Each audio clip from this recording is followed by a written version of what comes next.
सगी माँ का देहांत हुआ और बेटों को ही खबर नहीं। पूरा हफ्ता बीत गया। नंदू जी के पूछने पर विजय का चेहरा शाह हो गया। सक पकाकर उसने नजरें झुका ली। नंदू जी अब भी उसे हैरत से घूर रहे थे। तो तुम्हें अभी तक समाचार नहीं मिला? नहीं। अजीब बात है। मन ही मन बुदबुदा कर उन्होंने एक ऑटो रिक्शा रोका। उसमें अपना सामान रखते हुए कहा, खैर अभी तो मैं चलता हूँ, मेरी ट्रेन का समय हो रहा है। 18 तारीख को गांव में ही मिलूँगा, धीरज रखना। फिर उसकी पीठ थपथपाई और वहाँ से रवाना हो गई। विजय कुछ पल बुत बना खड़ा रहा। उसे अभी भी विश्वास नहीं हो रहा था। पीछे से कार ने हॉर्न दिया तो विचारों के भंवर से निकला। विजय ने स्कूटर स्टार्ट किया और उदास मन से अपने घर की तरफ मुड़ गया। उसे अचानक घर वापस आया देखकर उसकी पत्नी सीमा घबरा उठी।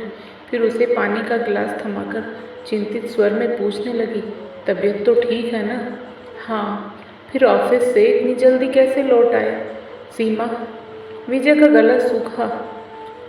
माँ नहीं रही। ओह, अब कैसे? 7 दिन हो गए। क्या? वो लगभग चीख पड़ी। 7 दिन हो गए और हमें खबर तक नहीं। किसने कहा आपसे? हमारे एक रिश्तेदार नंदू जी ने। यहाँ किसी काम से आए थे ऑफिस। जाते समय मुझे अचानक रास्ते में मिल गए। मगर सीमा अचकचाई। अजीब बात है, आपकी माँ और आपको ही खबर नहीं। बड़े भैया का भी फ़ोन नहीं आया। क्या उन्हें भी खबर नहीं मिली होगी? लगता तो यही है। भारी मन से फ़ोन उठाकर उसने अजय भैया को एसटीडी लगाई। खबर सुनकर अजय को भी बेहद हैरानी हुई। कमाल है, इस बात की सूचना क्यों नहीं दी गई हमें? आजकल तो हर गांव में एसटीडी की सुविधा उपलब्ध है। कहीं नंदू जी को गलत खबर तो नहीं मिली है? नहीं भैया, छोटी बुआ जी के यहाँ से उनको फ़ोन आया था। नंदू जी के बेटे की शादी 10 दिन पहले ही हुई थी, इसलिए वो दाह संस्कार और उठावने में नहीं जा पाए। कह रहे थे अब 11वें पर जाएंगे। मुझे तो अभी भी विश्वास नहीं हो रहा। हमारी माँ का देहांत हुआ और हम बेटों को ही खबर नहीं। तुमने गांव फ़ोन लगाकर पूछा? किसको लगाता? वहाँ किसी का भी नंबर तो मालूम नहीं मुझे। आपको मालूम है क्या भैया? हाँ। नहीं। फिर कैसे जाने की खबर सही है या गलत? दीदी को फ़ोन लगाकर पूछे। हंसेंगे नहीं वो लोग हम पर? ऐसा करते हैं, दूसरे ढंग से पूछते हैं। कुछ सोचकर अजय ने उसे फ़ोन रखने को कहा और विजय के फ़ोन रखने के बाद अजय ने अपनी पत्नी को कुछ समझाया। फिर रीना ने अजय की बहन बेला को फ़ोन लगाया और उधर से किसी के फ़ोन उठाने पर रीना ने पूछा, हेलो, टकलपुर वाली बेला है? मैं उनकी सहेली रजनी यहाँ बैतूल आई थी, सोचा उससे मिल लूँ। ज़रा उससे मेरी बात करा दीजिए। क्या? कब? ओह अच्छा। यह कहते हुए रीना ने फ़ोन रख दिया। अजय सिर पकड़ बैठ गया। खबर सच्ची थी, मगर उन्हें क्यों नहीं मिली? सब रिश्तेदारों को मिल गई, सिर्फ उन्हें ही नहीं दी गई। सगे बेटों को दाह संस्कार के बाद उठावने पर सारे रिश्तेदार आए होंगे। उस दिन भी दोनों बेटों को जब नदारद पाया होगा तो ओह, कितनी छिछालेदार हुई होगी। अपने आप को अपमानित महसूस करते हुए अजय की गर्दन झुक सी गई। विजय को फ़ोन से खबर कर वो गांव जाने की तैयारी में जुट गया। 4 घंटे बाद की ट्रेन थी। 12 घंटे का सफ़र था। रास्ते भर इसी उधेड़-बुन में लगा रहा। सीट पर बेचैनी से पहलू बदल रही रीना ने मुंह बनाते हुए आशंका जताई, मुझे तो गहरी साजिश लगती है। कैसी साजिश? माँ जी के गहने हड़पने की। मैं समझा नहीं। अरे सीधी सी बात है, हम सब पहले पहुँच गए होते तो माँ जी के गहने हम दोनों बहुओं में बंटते, लेकिन हमारे ने पहुँचने पर अब कर लिए होंगे किसी ने अपने कब्जे में। किसने? उसी ने जो हफ्ते भर से आकर जमी बैठी है। नफरत से रीना को स्वर विषैला हो गया। अजय ने कोई जवाब नहीं दिया, सिर झुकाए विचारों के भंवर में डूबता उतरता रहा। अगले दिन सुबह 10 बजे के लगभग दोनों गांव पहुंचे। पिताजी बाहर बैठक के एक कोने में उदास गमगीन बैठे हुए थे। सामने रिश्तेदार वे शोकाकुल बैठे थे। रिक्शे से उतरकर अजय ने सूटकेस एक तरफ रखा और पिताजी की गोद में मुंह छुपाकर जोर जोर से रोने लगा। कैसे हो गया यह सब? हमें खबर तक नहीं मिल पाई। पिताजी ने कोई जवाब नहीं दिया। दीवार से सिर टिकाए, आंखें मूंदे, होठों को कसकर भींच लिया। उनके झुर्रीदार चेहरे पर दर्द के असंख्य लकीरें साफ दिख रही थी। उधर रीना रिक्शे से उतरकर अंदर वाले कमरे में जाकर अपने रोने धोने से पूरे घर को बजाने लगी। अपनी नंद बेला दीदी से लिपट कर फूट फूट कर रोते हुए उनके कंधे को तर कर दिया था उसने। 3-4 मिनट तक दोनों अजय रीना का यह करुण विलाप चलता रहा। फिर पिता की गोद से सिर उठाकर अजय ने भीगे स्वर में उलाहना दिया, आजकल तो इतने साधन हो गए, कम से कम हमें फ़ोन तो करवा देते। करवा तो देता, मगर फिर सोचा कोई फ़ायदा तो है नहीं। क्यों? मुझे लगा क्या पता इस बार भी तुम्हें छुट्टी मिलने में दिक्कत आ जाए। पिताजी की बात सुनते ही अजय को यूँ लगा मानो भरी महफिल में नंगा कर जूते जड़ दिए गए हों। उस पर सकपकाते हुए सिटपिटाकर हकलाने लगा। हाँ, ऐसे कैसे सोच लिया आपने? मरने की खबर सुनकर तो हम हर हाल में आते। और जीते जी बात काटते हुए पिताजी का गला बुरी तरह से रुंध गया। अजय कुछ कह न सका। उसके लिए मुंह छुपाना दुश्वार हो गया। पिताजी से ऐसे आक्रामक रुख की उसने सपने में भी कल्पनाएं नहीं की थी। पिताजी ने एक ही बार में उसका सारा जीवन चरित्र उधेड़ कर रख दिया था। वहाँ बैठे पांचों रिश्तेदार होठों पर मुस्कान रोककर मन ही मन अजय की हालत का आनंद लेने लगे। अजय के लिए वहाँ बैठना मुश्किल हो गया, मगर उठकर जाता भी कहाँ? क्या घर छोड़कर वापस चल देता? उसी समय विजय सीमा का रिक्शा आकर रुका। सीमा रोती हुई अंदर चली गई। विजय पिता के गले से लिपटकर अपनी स्वर्गीय माँ को याद कर रोने लगा। उसका चेहरा आंसुओं से तर था और गला गम से भरा हुआ। बस उसके स्वर में हाय माँ, ओह माँ का विलाप नहीं सुनाई देता रहा। कुछ मिनट रोने के बाद उसने हिचकियाँ लेते हुए अपने पिता को उलाहना दिया, खबर तो करनी थी हमें, कैसे करता? उसकी भी बात काटकर पिताजी ने अपनी लाचारी बताते हुए कहा, मैं अकेला बूढ़ा दाह संस्कार का इंतजाम करता या तुम्हें फ़ोन करने जाता? किसी को भी कह देते। ऐसे वक्त तो हर कोई मदद करने आ जाता है। सब कहने की बातें हैं बेटा।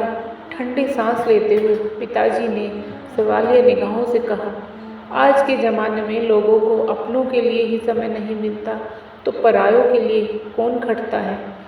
पिताजी की बात सुनकर विजय सकपका गया। वो समझ नहीं पाया कि पिताजी वास्तव में जमाने की शिकायत कर रहे हैं या बेटों पर कटाक्ष। अचकचाकर उनका मुंह देखता रह गया वो। पिताजी मुंह फेरकर बाहर सड़क की तरफ देखने लगे। विजय के लिए भी वहाँ बैठना मुश्किल हो गया। रिश्तेदारों की मुख मुद्रा तो उसने पहले ही भांप ली थी। वो सब दबी छुपी व्यंग्यात्मक मुस्कानों से उसकी हालत का भी आनंद ले रहे थे। विजय के तन बदन में आग लग गई। मन तो हुआ पिताजी से पूछे कि माँ के मरने पर 8-10 घंटों के अंदर ही सारे रिश्तेदार आ गए थे। किसने किए थे इन सबको फ़ोन? क्या इसी तरह हमें भी फ़ोन नहीं किया जा सकता था? लेकिन पूछने की हिम्मत नहीं कर सका। वहाँ अब उसका दम घुटने लगा था। बेला दीदी से मिलने का बहाना बनाकर वो उठा और पीछे पीछे ही अजय भी उठकर चल दिया। अंदर बेला तीनों बुआओं के संग किसी काम में बिजी थी। बेला दीदी के हाथ में कोई लिस्ट थी और तीनों बुआ सामने रखा सामान उसके अनुसार मिला रही थी। रीना, सीमा एक और उपेक्षित सी बैठी थी। कमरे में प्रवेश करते ही विजय ने सोचा था कि बेला दीदी दोनों भाइयों को देखते ही दौड़ती हुई उनके गले से लिपट फूट फूट कर रो पड़ेगी, फिर दोनों भाई उसे सांत्वना देंगे, लेकिन ऐसा कुछ भी नहीं हुआ। बेला ने एक पल के लिए उचटती सी नज़र उन पर डाली और पहले की तरह अपने काम में बिजी हो गई। तीनों बुआओं ने भी बेला की तरह ही व्यवहार किया। अजय विजय कटकर रह गए। चुपचाप रीना सीमा के पास आकर बैठ गए। चारों को एक एक पल काटना दुभर हो रहा था। कुछ समय तक माँ के बारे में इक्का दुक्का प्रश्न पूछते रहे। फिर नहाने धोने का बहाना बनाकर चारों वहाँ से भी उठकर खड़े हुए। उनके जाने के बाद एक लंबी सांस लेकर बेला ने लिस्ट नीचे रख दी। उसका मन माँ की याद में बुरी तरह से तड़प रहा था। 2 दिन पहले ही तो बेला अपनी माँ पिताजी से मिलकर गई थी। उस समय माँ बिल्कुल ठीक थी। बेला को याद आ रहा था कि किस तरह पिताजी ने रोते रोते उसे बताया था। दिन में माँ बिल्कुल ठीक थी, पर रात 1:30 बजे के लगभग अचानक ही माँ को घबराहट होने लगी। पिताजी डॉक्टर को बुलाने जाने लगे तो माँ ने कसकर उसका हाथ पकड़ उन्हें रोक लिया। पिताजी ने हाथ छुड़ाकर जाना चाहा, लेकिन माँ ने और भी कसकर उनका हाथ पकड़ लिया। वो टूटे फूटे शब्दों में कुछ बड़बड़ा रही थी। शायद उन्हें आभास हो गया था कि बिछुड़ने का समय आ गया है। वो नहीं चाहती थी कि अंत समय में जब प्राण निकले तो उनके पति भी उनके सामने ना हो। उन्हें डर था कि इधर पिताजी डॉक्टर को बुलाने गए और उधर उनके प्राण ना निकल जाएं। बेबस होकर पिताजी को रुकना ही पड़ा। माँ की सांस तेज चलने लगी थी और पिताजी बेबसी से अपनी जीवन सहचरी को मौत के मुंह में जाते हुए देख रहे थे। भरा पूरा परिवार है, 2-2 कमाऊ बेटे बहू हैं, पोते पोतियां हैं, मगर साथ रहने वाला कोई नहीं। काश इनमें से कोई भी एक यहाँ होता। भावुकता में उनकी आंखें छलछला आई। कुछ पलों बाद उन्होंने अपने मन को स्थिर किया और ठाकुर जी की मूर्ति के पास रखी गंगा जल की शीशी और तुलसी उठाई। फिर तुलसी के पत्ते माँ के मुंह में रखकर चम्मच से उन्हें गंगा जल पिलाने लगे। गीता का 5वां अध्याय उन्हें बचपन से ही याद था। उसका पाठ करने लगे। माँ तुलसी और गंगा का जल पान करते ही गीता का पाठ सुनती रही। अपने बेटों से एक बार मिल लेने की कसक उनके मन को अंतिम पलों तक चुभ रही थी। पिताजी ने पिछले महीने ही दोनों बेटों को फ़ोन किया था कि माँ बहुत याद कर रही है, अपने बेटों से मिलना चाहती है, उन्हें देखना चाहती है, लेकिन बेटों को आने की फुर्सत ही नहीं मिली। अपने बेटों को देखने की आस मन में सजोए लगभग कुछ पलों तक माँ पिताजी की बाहों में ही तड़पती रही। अंतिम सांस निकलने से पहले उन्होंने हाथ बढ़ाकर पिताजी के चरणों को स्पर्श किया। सामने ठाकुर जी को निहार अपने पति के चेहरे पर नजरें स्थिर की और हाथ जोड़कर अपने प्राण त्याग दिए। स्तब्ध पिताजी अपनी जीवन संगिनी के बेजान शरीर को कलेजे से चिपटाए फूट फूट कर रो पड़े। जीवन भर जिसने हंसते हंसते बिना किसी शिकायत के पूरे समर्पण भाव से उनका साथ निभाया, आज वो जीवन भर के लिए उन्हें अकेला छोड़कर अनंत में विलीन हो गई थी। पिताजी का कलेजा मुंह को आने लगा। वो अपने आप को बेहद अकेला महसूस कर रहे थे। इतना बड़ा घर है, 2-2 बेटे बहू, पोते पोतियाँ, मगर उन्हें सहारा देने वाला कोई नहीं। लोगों को पैसों की कमी के कारण इलाज नहीं मिल पाता, पर यहाँ औलादों की विमुखता के कारण पैसा होने के बावजूद भी उनकी पत्नी को इलाज नहीं मिल पाया। माना कि मौत अटल रहती है, मगर कुछ हद तक तो उससे लड़ा जा सकता था। क्या फ़ायदा 2-2 बेटों के होने का, इससे तो बिन बेटों के भले। और ऐसे ही बेहद मायूस पलों में उन्होंने वो कठोर फैसला लिया। आंसू पोंछकर माँ की बेजान काया पर चादर ओढ़ा, गमले से 2 फूल तोड़ उन पर चढ़ाए और दरवाज़ा खोलकर घर के बाहर आ गए।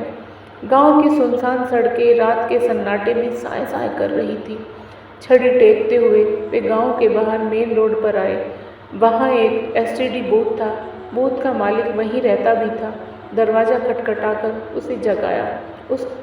उसके दरवाज़ा खोलने पर ऐसा ने उसे जगाने के लिए माफ़ी मांगी और छोटी बुआ को फ़ोन लगाया। बुआ को उन्होंने सख्त ताकीद कर दी, दोनों बेटों और उनके ससुराल को छोड़कर बाकी सब रिश्तेदारों को खबर कर देना। हैरान रह गई बुआ, क्या करे क्या नहीं, लेकिन पिताजी ने कसम देकर उनका मुंह बंद कर दिया। फ़ोन पर पिताजी घर लौटे। सूना घर उन्हें काटने को दौड़ रहा था। छोटी बुआ पास ही गांव में रहती थी। आधे घंटे में फूफा जी के साथ वो मोटरसाइकिल से आ गई। आते ही पिताजी के गले लगकर फूट फूट कर रो पड़ी। पिताजी के मन का दर्द रोके नहीं रुक रहा था। वो भी बच्चों के समान बिलखने लगे। छुटकी एकदम अकेला रह गया हूँ मैं। बुआ और फूफा जी उन्हें बाहों में भींचकर ढांढस बंधाते रहे। 2 घंटे बाद बेला भी अपने पति और बच्चों के संग आ गई। थोड़ी ही देर बाद बड़ी और मझली बुआ भी फूफा जी और बच्चों के संग आ गई। घर में कोहराम मच गया था। पिताजी को धीरज बंधाते हुए सबने समझाना चाहा। अच्छा लगेगा क्या कि दो दो बेटों के रहते कोई और माँ की चिता को अग्नि दे। जीते जी क्या कम जला चुके हैं वो इसे, अब मरने के बाद क्या फर्क पड़ता है कि कौन फूंक रहा है। पिताजी ने दो टूक शब्दों में इनकार कर दिया। उनकी जिद के आगे सबको झुकना पड़ा। सुबह 10 बजे तक और रिश्तेदार भी आ गए थे। 11 बजे माँ की अंतिम यात्रा शुरू हुई। उन्हें मुखाग्नि पिताजी ने खुद दी। माँ को याद कर अजय ने ठंडी सांस ली। शाम हो गई थी। गरुड़ पुराण का पाठ करने के लिए पंडित जी आ चुके थे। घर के परिजन रिश्तेदार बैठक और अंदरूनी कमरे में आकर बैठ गए थे। अजय एक कोने में जाकर सिर झुकाकर बैठ गया। उसका मन बेहद अशांत था। दिमाग में विचारों के तूफान चल रहे थे। पिताजी के सिर्फ एक फैसले ने उसके और विजय के वजूद का एक एक तिनका उड़ा दिया था। दोनों को रिश्तेदारी में कहीं मुंह दिखाने काबिल नहीं रखा था। सारे रिश्तेदारों को मालूम हो चुका था कि पिताजी ने खुद ही दोनों बेटों और उनके ससुराल वालों को ये खबर देने से मना कर दिया था। न कहते हुए भी सब समझ गए थे कि एक कमज़ोर असहाय बूढ़े ने ऐसा अनोखा फैसला क्यों लिया होगा। पिताजी यहीं नहीं रुके। उन्होंने रिश्तेदारों को भेजे जाने वाले शोक पत्र पर भी सिर्फ अपना ही नाम दिया, बेटों का नहीं। ये पत्र रिश्तेदारों में हर एक के यहाँ पोस्ट हुए, दूर दूर के रिश्तेदारों को भी। बस नहीं हुए तो अजय और विजय और उनकी ससुराल में। शर्मिंदगी से अजय की गर्दन झुक गई। उसके सामने अभी एक भारी समस्या और थी, माँ का बारवा। 3 दिन बाद 12वें पर फिर से सारे रिश्तेदारों का जमघट लगने वाला था। कैसे करेगा वो सबका सामना। रिवाज के मुताबिक उस दिन मृतक के बेटों को पगड़ी बनती है।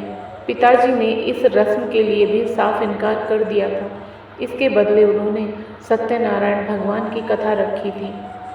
अब इसके लिए क्या जवाब देगा अजय रिश्तेदारों को।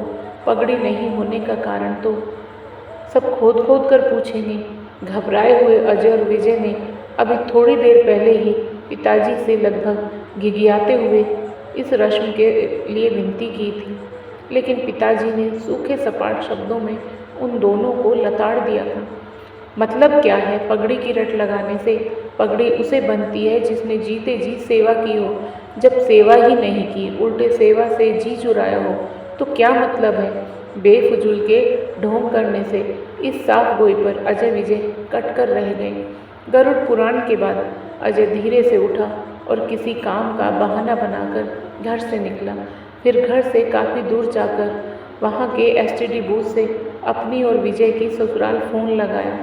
कम शब्दों में अपने पिता की नाराज़गी भी बतला दी। रिरियाते हुए उनसे गुहार की कि किसी तरह पगड़ी के लिए पिताजी को राज़ी करवा लें। अगली ही सुबह रीना, सीमा के माता पिता और अन्य परिजन भी टैक्सियों में भरकर बदहवास आए और हाथ जोड़ माफ़ी मांगने लगे। पिताजी को मनाने की काफ़ी कोशिश भी की।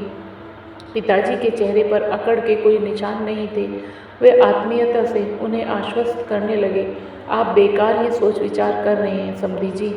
मेरे मन में किसी के प्रति कोई शिकायत नहीं है। फिर हमसे क्या नाराज़गी रही जो हमें खबर ही नहीं की। दोनों समधियों के पूछने पर पिताजी बोले, ऐसा है, जिनके पत्र आते रहते थे हालचाल पूछने के, उनके नंबर थे मेरे पास। हड़बड़ी में वही खबर करवा सका। यह सुनकर दोनों समधी चुप रह गए। पिताजी ने बेहद सादगी से उन्हें उल्हाना जो दे दिया था। एक पल चुप रहकर बड़े समधी ने बात संभालनी चाहिए। इन लोगों ने आपके साथ ऐसा व्यवहार रखा, हमें तो सपने में भी इस बात का गुमान नहीं था। आप अगर एक बार भी हमें पत्र डाल देते या फ़ोन कर देते तो। अरे मैं तो समझता रहा, आप सब जानते होंगे। पिताजी उनकी बात काट कर बोले। मामला संभलता देखकर बड़े समधी में कुछ उत्साह जागा। नहीं, हमें आभास तक नहीं था। अजीब बात है, पिताजी का स्वर थोड़ा भर्रा गया। बहुएं हर साल छुट्टियों में मायके पहुंच जाती थी। आपने कभी नहीं पूछा कि वो सास ससुर के पास कब जाती हैं?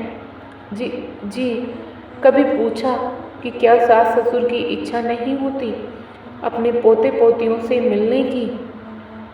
दोनों समधी और उनके परिजनों को काटो तो खून नहीं, पिताजी ने कितने कम शब्दों में बहुओं की सेवाहीनता का दुखड़ा बयान कर दिया था। सबके सिर झुक गए। पिताजी की रुंधी आवाज़ अब थरथराने लगी थी। समधी जी, बेटी से माँ बाप यह तो ज़रूर पूछ लेते हैं कि सास ससुर का व्यवहार कैसा है, लेकिन कभी ऐसा क्यों नहीं पूछते कि तुम्हारा व्यवहार अपने सास ससुर के प्रति कैसा है। यह सुनकर समधियों के दिलो दिमाग में सैकड़ों घंटे बजने लगे। वो तो उल्टे खुश ही होते थे कि उनकी बेटी को कोई झंझट ही नहीं है, आज़ाद है अपनी गृहस्थी में। लेकिन अगर उनकी बहू भी इसी तरह आज़ाद रहना चाहे तब, यह सोचकर ही वे कांप उठे। कुछ पलों की खामोशी के बाद दोनों समधियों ने अपने अपने आंसुओं से भरे चेहरे ऊपर उठाते हुए कहा, अपनी बेटियों के व्यवहार के लिए हम माफ़ी मांगते हैं। अब वो ऐसा कभी नहीं करेगी। पिताजी ने आदर से उनके कंधों को थपथपाया और बोले, खैर, अब इसे आजमाने की ज़रूरत ही नहीं पड़ेगी। मैंने दूसरे इंतजाम कर दिए हैं। और 12वें के दिन इन इंतजामों का खुलासा हुआ। कथा शुरू होने के पहले ही फूफा जी ने बताया, यह मकान पिताजी ने हाई स्कूल के छात्रावास के लिए दान कर दिया है। इसमें 16 छात्र रह सकेंगे। माँ के गहने बेचकर पिताजी ने स्कूल के नाम से एफडी करवा दी है। छात्रों से किराया और एफडी का ब्याज स्कूल और पिताजी की देखभाल अच्छी तरह से कर लेगा। उनके बाद यह सब स्कूल का हो जाएगा। यह सब सुनते ही दोनों बेटे और बहुएं शर्म से गड़ गई। अभी तक अपने बुरे व्यवहार से उन्होंने अपने सास ससुर के जीवन में जो अंधेरा किया था, उसकी कालिमा कालिक बनकर उनके सुंदर चेहरों पर पुत गई थी।